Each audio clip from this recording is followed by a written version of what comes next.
Bonjour. Bonjour, bonjour. Bienvenue à cette journée tout à fait spéciale qui a été initiée par Mado et qui m'a dit il faut absolument qu'on parle de ça. Écoute ce que je vois, ce que je découvre. On est en train d'écrire le livret 10, alors Mado fait de la recherche et est tombé sur plein de choses intéressantes. Et on a donc décidé de le présenter aujourd'hui. Et donc, Mado et Diane se sont mises à travailler très fort pour présenter un PowerPoint parce que les images vont parler beaucoup plus que ce qu'on va vous dire. Et donc, ça donne ce qu'on voit là déjà et qu'on va voir tout à l'heure. Qu'est-ce que l'Apocalypse? Moi, je veux simplement vous dire un mot pour qu'on sache de quoi il s'agit. L'Apocalypse, ça veut dire la mise à nu, le dévoilement. Vous savez, le dévoilement, des fois, on dit « Ah, une autorité », parce que c'est toujours des autorités qui font des dévoilements. Une autorité va dévoiler une statue, un tableau, un immeuble, mais quelque chose qui était caché, jusqu'à ce moment-là, et qu'on va révéler, qui va se révéler. Donc, c'est intéressant de voir la définition des mots. Et donc, qu'est-ce qui est caché? C'est intéressant, qui est caché depuis très longtemps. Eh bien, ce qui est caché, c'est la vérité de qui l'on est. Notre identité véritable, qui est caché et qui va être révélé comment? Par le dévoilement. Dévoilement veut dire enlever les voiles. De quel voile s'agit-il? Des voiles de mensonges. Alors, on est à une époque, et ce n'est pas quelque chose qui va venir, l'Apocalypse, on a entendu parler de ça depuis qu'on est jeune, on parle de ça depuis toujours, ce n'est pas quelque chose qui va venir, c'est quelque chose qui est. On est dedans. Nous sommes en pleine apocalypse qui va se manifester de différentes façons qu'on ne connaît pas, qui peuvent être catastrophiques ou pas. Et comment peut-on vous proposer un titre comme celui-là, l'Apocalypse, oui, merci, si on pense que ça va être une catastrophe épouvantable? Eh bien, le oui, merci vient du fait que nous avons besoin de cela pour faire le grand saut et devenir qui nous sommes. Et tout cela, évidemment, pose la question, qui sommes-nous? Nous sommes des créatrices et non pas de pauvres créatures d'un créateur extérieur. Et c'est donc l'autorité suprême, qui est la créatrice, qui va dévoiler sa propre identité. Nous allons découvrir et dévoiler et devenir qui nous sommes. C'est donc un moment extraordinaire. C'est aussi gros que le passage de l'animal à l'être humain. C'est aussi gros que cela et peut-être plus. Donc, ça prend un bouleversement. Et oui, il va y avoir des bouleversements de compréhension, de façon de faire, de tout. Tout va s'effondrer. Oui, tous les systèmes, on le voit, ils sont en train de s'effondrer. Alors, c'est un cadeau, mais ça nous prend quelque chose de gros, ou plusieurs grosses choses. Et qui va décider ce qui va nous arriver? Les créatrices que nous sommes. Alors, je vous invite à voir le scénario de ce qui se passe déjà en ce moment, de ce qui est là. Et après ça, de garder en tête que c'est un cadeau que nous nous faisons. Et c'est ça qui est d'important. C'est un cadeau que nous nous faisons et ça n'a pas besoin d'être une catastrophe. Un cadeau, c'est un cadeau et nous l'accueillons. J'accueille donc Mado qui va venir nous parler, nous présenter cet apocalypse.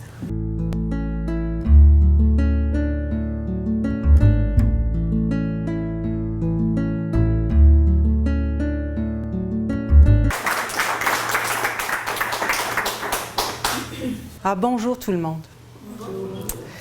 J'ai donné beaucoup de conférences avant. Beaucoup. Pas autant Guy ou bien d'autres, mais quand même assez pour me sentir agréablement à l'aise quand je suis en avant des gens. Mais aujourd'hui, je dois vous avouer, j'ai des tremblements dans les jambes. Pourquoi? Bien, parce que le sujet dont nous allons parler aujourd'hui, parce que vous allez être autant impliqués que moi, c'est un sujet que la plupart des gens n'osent même pas considérer. Le sujet de l'Apocalypse, le sujet de la fin du monde, puis c'est en effet, on va vraiment parler de fin du monde aujourd'hui, de la fin d'un monde en tout cas. C'est un sujet que la plupart des gens évitent parce que la plupart des gens sont un peu athées.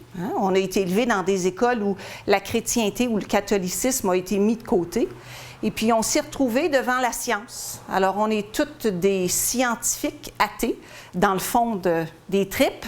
Fait qu'aujourd'hui, on va aller étudier ça, mais d'une autre façon.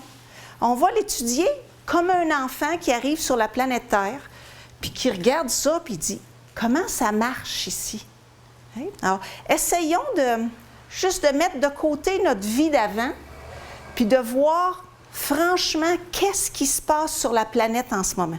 Puis, ce qui est arrivé, c'est qu'en commençant à écrire le livret 10 avec Guy, je devais faire de la recherche sur le dossier climat. Et puis, le climat, je connais ça. J'ai étudié en écologie à l'université, puis j'ai été très préoccupée de l'environnement depuis des années. Puis, je savais que Al Gore et ces affaires-là, c'était pas vrai. Je le savais. Puis, je pensais, moi, que c'était dû au réchauffement du soleil, ce qui se passait.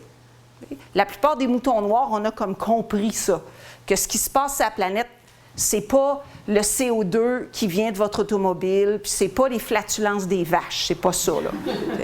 C'est autre chose. Alors moi, je pensais que c'était simplement le soleil qui était plus fort. Mais ce qui est arrivé, c'est qu'en faisant de la recherche, puis on va la faire ensemble, notre recherche tantôt, parce qu'on va y aller vraiment graduellement, vous allez voir avec moi qu'à un moment donné, c'est devenu évident que c'était beaucoup plus gros que ce que je pensais. Alors, bonne aventure, on va la vivre ensemble pour à peu près 1 heure. On commence. Alors, l'Apocalypse, c'est l'apôtre Jean qui parle de l'Apocalypse, puis d'habitude, il parle de 4 cavaliers de l'Apocalypse. Si vous ne les connaissez pas, je vais vous les présenter. Celui à gauche, attendez, il faut que je me souvienne. OK. Celui à gauche ici, c'est le Sauveur, mais c'est le faux Sauveur. C'est l'Antéchrist. Celui qui est ici avec un cheval rouge, parce qu'ils sont toujours représentés par des chevaux, c'est le cavalier qui représente la guerre. Le troisième ici avec le cheval noir représente la famine, puis on voit qu'il y a une balance dans les mains qui pèse les grains. Puis celui qui est à droite, qui est souvent représenté par un cheval soit squelettique ou soit en train de pourrir, il est souvent vert. Puis celui-là, ça représente la mort, on voit la faucheuse avec sa faux qui est ici. L'Apocalypse, pourtant, on sait ce que c'est. Guy nous l'a dit tantôt, l'Apocalypse, ça veut dire la mise à nu. C'est que finalement, ça ne veut pas dire la mort. Ça ne veut pas dire la fin du monde. Il va rester une planète après, là. C'est juste que c'est la fin du mensonge. C'est la mise à nu du mensonge. On va enlever le mensonge. Alors, c'est ça qu'on va faire pour 1 heure. On va enlever le mensonge. Mais la fin du monde, le problème, c'est que la plupart des gens, quand on leur parle de ça, ils ont peur. Alors, il est trop tard. Je vous dis tout de suite, on va aller très profondément, ça va vous faire peur. Mais je vous dis tout de suite, si vous avez peur, c'est parce que vous la portez déjà, la peur. C'est pas moi qui va vous l'imposer. Par contre, si vous voulez vraiment pas avoir peur, vous êtes mieux de sortir tout de suite. Personne? OK, on continue. Alors, qu'est-ce qui arrive? En ce moment, on regarde un petit survol de la planète. En ce moment, vous savez qu'il y a des bris de centrales nucléaires. Il y en a eu une à Tchernobyl, il y en a eu une à Fukushima. Puis si vous n'êtes pas au courant, il y a des endroits où ça brasse au niveau planétaire. Okay? Si vous regardez... alors, ce qui arrive ici, c'est que le long du Japon, c'est un des endroits au monde où il y a le plus de centrales nucléaires. Puis c'est aussi un des endroits où le monde où il y a le plus de tremblements de terre. Ça fait que ça commence déjà mal. Okay? L'autre endroit où est-ce qu'il y a des tremblements de terre souvent, puis il y a des centrales nucléaires, c'est en Californie. Donc, ça commence mal parce que finalement, aussitôt que la Terre commence à brasser, les chances qu'on se ramasse avec de la radiation qui aille partout puis qui couvre toute la planète devient de plus en plus grande. À chaque jour qui avance, vous avez de plus en plus de chances d'avoir de la radiation qui se répand partout autour de la planète. Okay? Fukushima a fait 3 fois le tour de la Terre déjà. Là. La radiation est partout. Puis ça, c'est juste une centrale nucléaire. Qu'est-ce qu'on a pour ça? Il y a de plus en plus de pandémies. Okay? Vous allez remarquer que la plupart des images que j'ai choisies sont des images de 2013. Alors, c'est quelque chose qui est très actuel. En ce moment, il y a une épidémie qui a commencé en Chine, qui s'appelle le H7N9. Puis, ils sont en train de tuer tous les poulets en ce moment, toutes les poules en Chine. Alors, des pandémies, il y en a en ce moment à d'autres endroits aussi. Il y en a en Arabie Saoudite. On entend parler de plus en plus.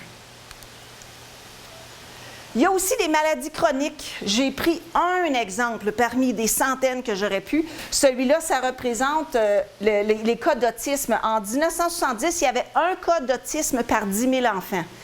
Puis maintenant, aujourd'hui, il y a un cas d'autisme par 88 enfants. Je connais ça. Je ne sais pas si vous savez ce que c'est avoir un enfant autiste à la maison. Moi, j'ai connu ça 13 ans de temps avant que je le place. C'est 24 heures sur 24. Tu n'as plus le temps de manger, tu n'as plus le temps de faire pipi, tu n'as plus le temps de rien faire. J'avais même de la misère à prendre mon bain, okay? Parce que c'est des enfants, ben en tout cas celui que j'avais, il avait de la difficulté à comprendre quand on lui disait non, maman prend son bain. Tu sais? Donc il était toujours en train de venir être avec nous autres. Il voulait être avec nous, mais c'est du 24 heures. Fait qu'imaginez-vous, un enfant sur 88. Puis ça, c'est juste une maladie. Je ne vous parlerai pas de cancer, je ne vous parlerai pas de leucémie, je ne vous parlerai pas de crise de cœur. C'est à tous les niveaux. En ce moment, les maladies augmentent au niveau du... pas seulement au nombre de maladies, parce qu'il y a de plus en plus de sortes de maladies aussi, mais il y a de plus en plus de gens qui sont affligés par ces maladies-là. Vous savez qu'on est entouré d'OGM, d'organismes génétiquement modifiés, que la plupart de vous, vous mangez des OGM, même si vous ne le savez pas, que ce n'est même pas inscrit sur les aliments quand vous achetez quelque chose, que vous avez des OGM. Ils ont découvert récemment, en 2012, après une recherche qui a été très difficile parce qu'il fallait que les scientifiques se cachent pour la faire, parce que Monsanto était tellement puissant que s'ils avaient su qu'ils faisaient une recherche d'OGM Monsanto et puis que Monsanto ne pouvait pas contrôler les choses, il y aurait eu des arrêts. Là, mais finalement, ils sont cachés puis ils ont mis leur recherche publique en 2012. Ils ont découvert que c'est des résultats là, de rats qui ont été nourris au maïs OGM de Monsanto. Après 3 générations, ils sont tous stériles.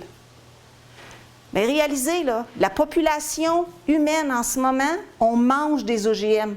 Dans 3 générations, il n'y en aura plus d'êtres humains. On est rendu là. Fait qu'on est dans l'apocalypse, qu'on le veuille ou non. Il y a du terrorisme organisé partout. Cette image-là, vous la connaissez, elle vient d'arriver à Boston. Vous savez peut-être que c'est un faux, que c'est faussement organisé. Le sang qui est à terre est du faux sang. Ça ne laisse même pas de traces quand les gens marchent dedans. Le gars qui avait la jambe qui était toute maganée comme ça, toute détruite finalement, bien, il n'y avait même pas de sang qui pissait de la jambe. Hein? Puis le gars, il était, quand on l'a vu un peu plus tard en chaise roulante, il avait presque un sourire dans la figure, puis il n'y avait pas de sang qui dégoulinait. C'est impossible, ça. Au niveau humain, le corps humain ne fonctionne pas comme ça. Tu ne peux pas avoir une jambe qui est coupée comme ça, puis qu'il n'y a pas... Le gars est encore vivant, c'est impossible, ça. Il serait mort, il serait vidé de son sang. Okay? Puis il y a même, imaginez-vous, c'est rendu tellement connu que ce terrorisme-là est organisé par nos gouvernements, que même dans des journaux ou des revues comme par exemple Dernière Heure, que vous connaissez, qui est une petite revue qui appartient à Québécois, okay, qui appartient à Pélado, hein, même là-dedans, ils disent des choses comme que Lady Di a été tuée par des agents britanniques, que les attentats de Boston, c'était un coup monté. Alors déjà, c'est un peu partout. Tout le monde le savent maintenant, qu'il y a un terrorisme organisé par une élite. Alors, même dans Dernière Heure, monsieur et madame tout le monde sont en train maintenant de comprendre que les gouvernements ne sont pas là pour nous aider. Il n'y a plus personne qui va m'aider parce que le gouvernement il est prêt à faire des choses comme ça, puis à mentir en pleine face. Il y a du satanisme rampant partout. Des petites filles de 8 ans qui vont écouter des chansons comme ça. Ça vient d'arriver aux Grammy Awards de 2012. C'était Nicki Minaj qui... Sa chanson qu'elle chantait, c'est une chanson de satanisme. Puis elle, dans la chanson, était possédée. Puis pendant la chanson, c'était une cérémonie, c'est un exorcisme en même temps. Alors, c'est une chanteuse qui est possédée, qui se fait exorciser, puis ils montent ça aux Grammy Awards, puis c'est des chansons écoutées par les petites filles, vos enfants, vos petits-enfants, vos nièces, vos petites filles dans les rues chez vous, ils écoutent ces chansons-là. Alors, on est rendu avec du satanisme partout. Puis vous savez que le quotient intellectuel des enfants baisse dangereusement. Ils sont pas seulement... C'est pas seulement à cause du Ritalin. Une des raisons principales, c'est les cellulaires. De plus en plus d'enfants se promènent avec des cellulaires dans les poches. Quand vous mettez un téléphone cellulaire sur votre tête, c'est comme mettre votre tête dans un faux micro-ondes. C'est pas tellement bon pour les neurones, ça. Alors, c'est ça que ça donne des enfants comme ça. Si vous n'êtes pas persuadé, parlez à un professeur du primaire ou du secondaire. Vous allez tout de suite voir, par leur aspect, qu'ils sont débordés, que c'est impossible de pouvoir contenir les enfants d'aujourd'hui. Alors, juste ça, ça nous montre quel genre de génération on va avoir. Dans 20 ans, quel genre d'humanité est-ce qu'on va avoir? Vous savez qu'il y a un contrôle financier et politique complet. En passant, les 12 zozos qui sont ici sont tous juifs. Et puis, sont tous richissimes, ils viennent tous de familles de sang bleu. Mais vous savez qu'en passant, ce n'est pas des vrais juifs, parce que les vrais juifs pratiquent une religion qui s'appelle le judaïsme, puis eux, ce sont des faux juifs, puis en dessous, ce sont des satanistes. Hein? Qu'est-ce qu'ils font? Bien, ils contrôlent complètement la finance sur la planète, ce qui fait que, ça c'est un exemple, c'est la dette des États-Unis. Celle du Canada ressemble à ça, celle du Japon ressemble à ça, celle de la France aussi. Tous les pays sont dans la même situation. Alors, quand vous avez des cartes de crédit puis vous êtes rendu là dans vos dettes, bien, vous savez qu'un jour ou l'autre, il va falloir que vous fassiez faillite. Donc, tous les pays sont en faillite ou à la veille de la faillite en ce moment. Puis, vous avez vu à Boston, c'est un exemple de loi martiale. Aussitôt qu'il y a un événement important qui se passe sur la planète, puis qui est dérangeant un peu, les lois ont été passées partout. Donc, maintenant, le gouvernement peut rentrer n'importe où, imposer sa présence. Alors, on vient de le vivre à Boston, avec la loi martiale qui a eu lieu là. Ça peut être ici, au Québec, on l'a vu au Québec aussi avec les manifestations étudiantes l'an dernier. Alors, c'est très facile maintenant, les lois sont toutes passées, les forces policières ont le gros bout du bâton. Il y a des camps de concentration qui sont bâtis partout à travers le monde. Ça, c'est la carte de ceux qui sont au Canada, aux États-Unis. Au Canada, ils sont moins connus. Aux États-Unis, il y a plus de gens qui sont conscients de ces choses-là, qui surveillent. Mais au Canada, il y en a souvent qui sont accrochés ou à côté des bases militaires canadiennes. Puis, il y a une troisième guerre mondiale qui est imminente. On voit ici une représentation de ce qui pourrait arriver. Tous les pays en bleu seraient ensemble. Ce serait le côté des alliés contre le côté ce qu'on pourrait dire des communistes ou bien des Chinois, Russes, etc., mis ensemble. Mais c'est deux camps, deux factions qui sont en train de se créer, qui sont organisées par l'élite. C'est vraiment une guerre organisée pour pouvoir faire plusieurs choses. Pour installer un gouvernement mondial, il faut avant se faire battre les gens entre eux. Hein? Puis quand les gens se sont battus entre eux puis sont à moitié tués, bien ça rase la place. Ça fait le nettoyage, ça nettoie la maison un peu, puis là, c'est plus facile ensuite au nouvel ordre mondial de s'installer. Alors ça, on est à la veille de ça. S'il y en a qui suivent les médias un peu, c'est même surprenant que ça ne soit pas vraiment officiellement commencé. Mais officieusement, c'est commencé depuis plusieurs années déjà parce que les États-Unis, qui sont la force de frappe de l'élite, sont partout sur la planète. Et puis, il y a un réchauffement climatique. Si vous le savez peut-être, vous ne l'avez peut-être pas su, Al Gore, il avait raison, la planète se réchauffe. C'est juste que ce n'est pas à cause des flatulences des vaches.